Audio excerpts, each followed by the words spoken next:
In this video, we'll take a look at how to debug cumulative layout shift with real user monitoring. On our Web Vitals dashboard, we can see some good data for CLS, with 83% of visitors experiencing a good score of 0.1 or lower.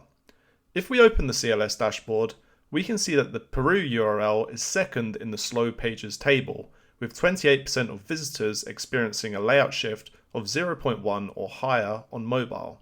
Since this page is receiving more visits than the slowest page, let's apply Peru as our URL filter. Then add a second filter to only show experiences of 0.1 or higher. The Elements tab shares screenshots of elements matching our filters. In this case, we can see the header element is being shifted in all visits where CLS was 0.1 or higher. Elements can be sorted by selector or text, and the images are taken independently from the visit.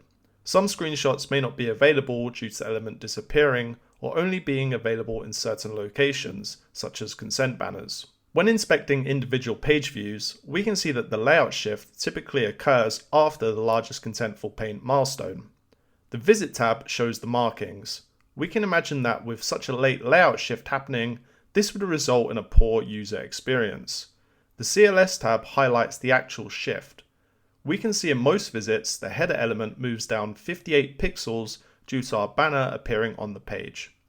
We could further debug this issue by recreating the conditions by running a lab test or inspecting the page load via DevTools.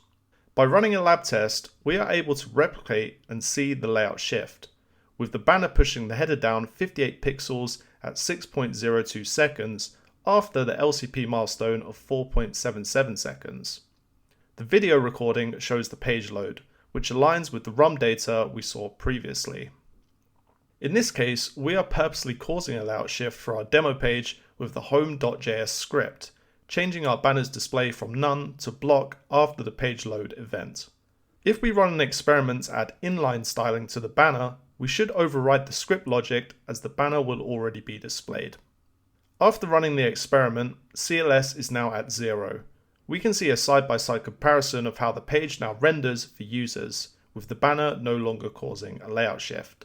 Two common examples where a similar case may occur could be images or containers without defined dimensions, as well as third-party scripts such as chat widgets that push content down the page as they load.